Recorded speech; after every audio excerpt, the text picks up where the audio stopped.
Hello everyone. Today we are going to start internal and external communication. Now this is a topic or the last topic in section 2 of your business studies IGCSE syllabus. Section 2 is about people in business and this is the ninth topic. Business has to communicate with uh, its various stakeholders in order to effectively run the business. And all the communications have to be effective. Let's first see what communication means. What is communication? Communication is passing information from sender to receiver.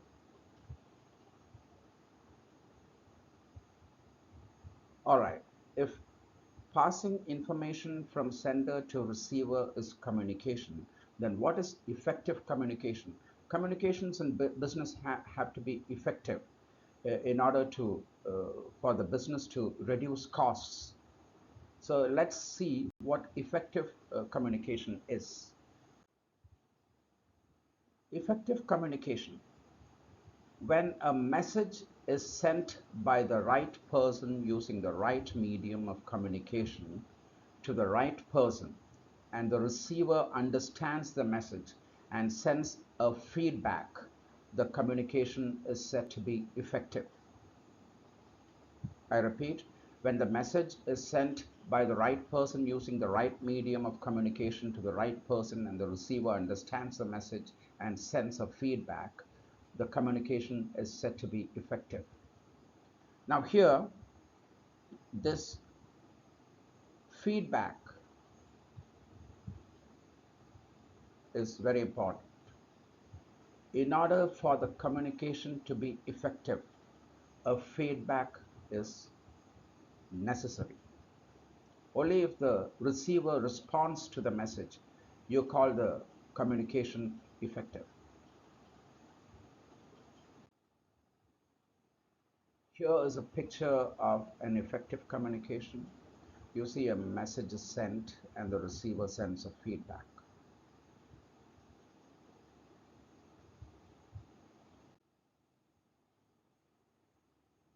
Communication media, the methods used to communicate. And feedback is a receiver's response to a message.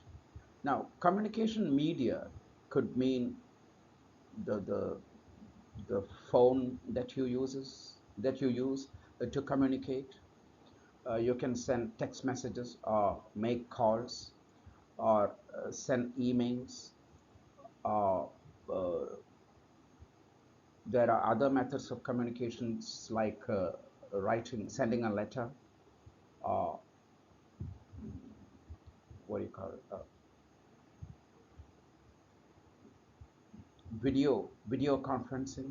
These are different methods of communication. And feedback is receiver's response to a message. Now here in this topic you have to know two types of communications that normally happens in business. They are internal and external. What is internal communication?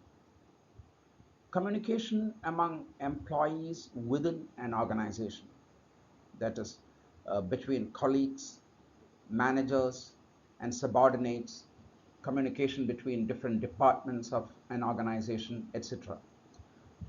So if the communication is happening within the business, inside the business, it can be termed as internal communication.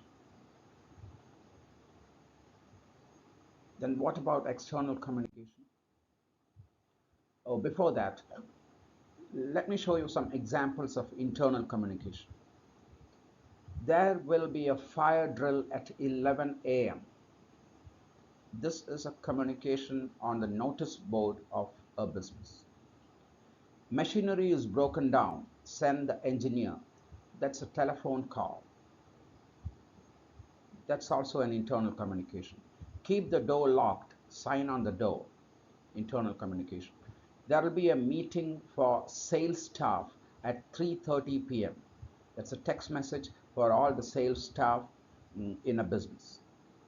So these are some of the examples of internal communication. What is external communication? Communicating with people and organizations outside the business, the external stakeholders. We could call them external stakeholders. So when the business communicates with people who are outside the business, it's called external communication. Example, communicating with customers to sell a product. Customer is an external stakeholder. Ordering goods from suppliers, sending communications to shareholders, dealing with pressure groups, government, trade unions, etc. are examples of external communications or external communication. Let's stop here and we will continue the class in my next video. Thank you.